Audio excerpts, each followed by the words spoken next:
एक बार की बात है, एक आलसी व्यक्ति एक बौद्ध भिक्षु से कहता है, मुनिवर मेरे पास बहुत आलस्यपन है जिसकी वजह से मैं अपने जीवन में जो करना चाहता हूँ वह कर नहीं पाता हूँ। मुझे कुछ रास्ता दिखाइए।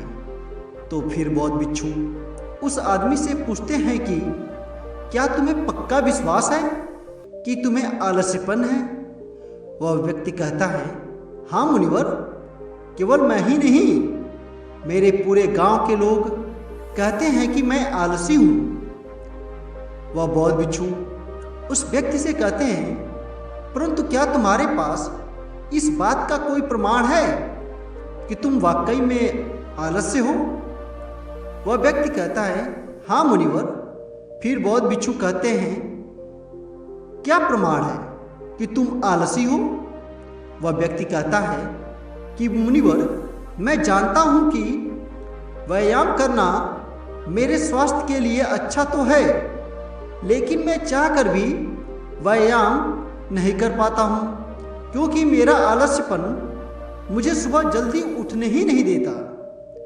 फिर वे बौद्ध भिक्षु कहते हैं, अच्छा तो तुम ऐसे आलस्यपन से परेशान हो?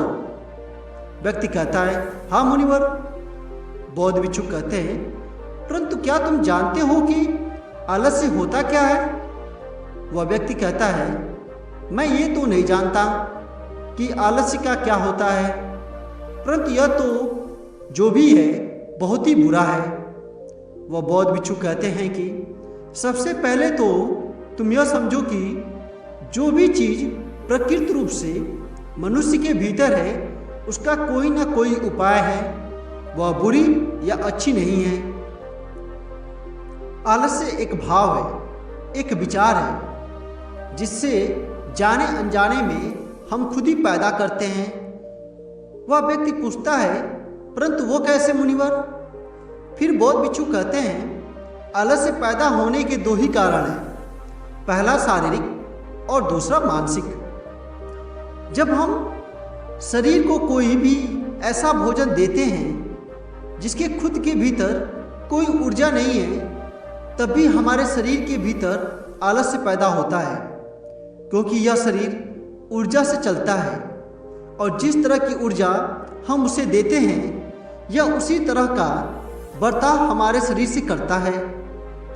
हमारे अंदर आलस्य का दूसरा कारण है गलत तरह से बैठना, गलत तरह से सोना और गलत तरह से चलना।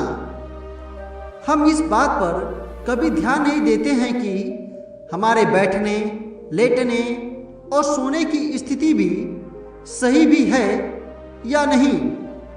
अगर तुम गौतम बुद्ध को देखोगे तो तुम पाओगे कि जब वह बैठते हैं तो उनकी रीढ़ की हड्डी बिल्कुल सीधी होती है। जब वो सोते हैं तो उनके शरीर के किसी भी अंग में कोई दबाव नहीं होता और वे जब चलते हैं उनके दोनों कदमों के बीच एक तालमेल नजर आता है। यह जरूरी नहीं है कि हम बुद्ध को सुनकर ही समझो। अगर कोई समझना चाहता है तो सिर्फ उन्हें ध्यान से देखकर भी बहुत कुछ समझा जा सकता है। शारीरिक स्तर पर आलस्य का तीसरा कारण है सुबह जल्दी ना उठना। यह सुनकर वह व्यक्ति कहता है, हाँ मुनिवर, मैं सुबह जल्दी उठ नहीं पाता हूँ। वह बौद्ध भिक्षु मुस्कुराते हैं और कहते हैं कि तुम सुबह जल्दी तभी उठ सकते हो जब तुम रात को सोने का एक सही समय निर्धारित कर लोगे। बौद्ध आश्रमों में प्रत्येक बौद्ध भिक्षु को अनुशासन का पालन करना होता है, क्योंकि अनुशासन करके ही हमारे जीवन में संतुलन लाया जा सकता है।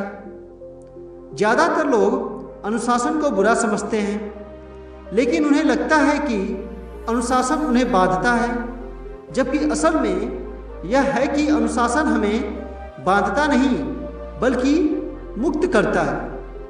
तब वह व्यक्ति पूछता है, परंतु शुरुआत कहाँ से करें? वह बौद्ध भिक्षु कहते हैं कि शुरुआत सही तरह से भोजन करना, उठने, लेटने या चलने, सुबह जल्दी उठने की आदत डालनी पड़ेगी। जो भी तुम इस समय कर रहे हो उसे ध्यान से करो।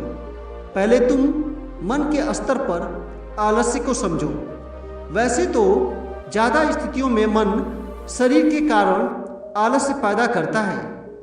मानसिक आलस्य का पहला कारण है हमारे पुराने गलत विश्वास। हमें लगता है कि हम पिछली बार भी नहीं कर पाए थे, इसलिए इस बार भी हमसे नहीं होगा।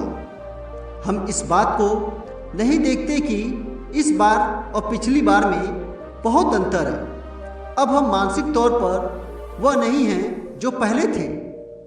अब सब कुछ बदल चुका है। जब हम अपने आप को काबिल नहीं समझते थे, तब आलस हम पर हावी हो जाता है। दूसरा कारण है आलसी लोगों का साथ देना। कभी कभी ऐसा होता है कि आलस्य हमारे भीतर नहीं होता, परंतु दूसरे लोगों से वह हमारे भीतर आता है। ऐसा इसलिए होता है क्योंकि हम आलसी लोगों की संगति करते हैं। वह व्यक्ति कहता है कि हाँ मुनिवर, ये एकदम सत्य है, ये बात तो मैंने भी अनुभव की है। वह बौद्ध भिक्षु कहते हैं। तीसरा कारण मन का स्पष्ट ना हो। मान लो तुम एक जंगल में खो गए हो और शाम होने वाली है। तुम्हें यह नहीं पता है कि तुम्हारा घर किस दिशा में है। तो क्या ऐसी स्थिति में तुम आलसी बनकर लेट जाओगे या फिर अपने घर की तलाश में निकल पड़ोगे? वह व्यक्ति कहता है कि मैं घर की तलाश में निकल पड़ूंगा।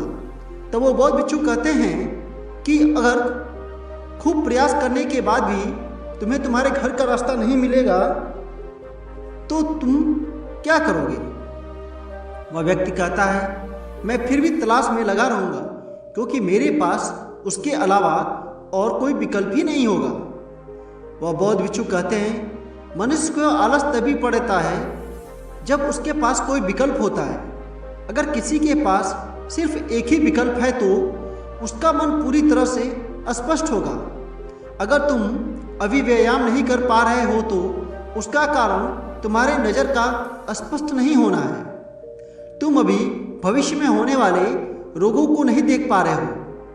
तुम अभी उन रोगों से होने वाली पीड़ा को महसूस नहीं कर पा रहे हो। वह बौद्ध भिक्षु आगे कहते हैं कि आलस्य का चौथा मानसिक कारण है किसी काम को करने की कोई वजह ना हो। ना मान लो तुम एक रास्ते से कहीं जा रहे हो और बहुत देर तक चलते चलते तुम वहीं थक जाते हो और तुम्हारा और चलने का मन नहीं कर रहा है। तुम्हें आलस आ रहा है। तभी तुम वहाँ देखते हो कि एक शेर तुम्हारे पीछे चला आ रहा है। तो क्या ऐसी स्थिति में भी तुम अपने आलस्य को लेकर वहाँ रुके रहोगे? नहीं ना। तो तुम इस बात को समझ लो कि आलस्य तुम्हें उसी काम को करने से रोकता है जिसे करने की कोई बड़ी वजह ना हो। वह व्यक्ति कहता है धन्यवाद मुनिवर, अब मुझे आलस्य का सारा खेल समझ में आ गया है। वह बौद्ध भिक्षु कहते हैं मेरी एक बात हमेशा याद रखना, जहाँ अस्पष्टता है या कुछ करने की बड़ी वजह है वहाँ आलस्य हो ही नहीं सकता। दोस्तों, यह कहानी कैसी लगी हमें कमेंट बॉक्स में ज़रूर बताएं। चैनल को सब्सक्राइब करना ना भूलें। मिलते हैं अगली कहानी में। तब तक अपना और अपने परिवार का ख्याल रखें। धन्यवाद।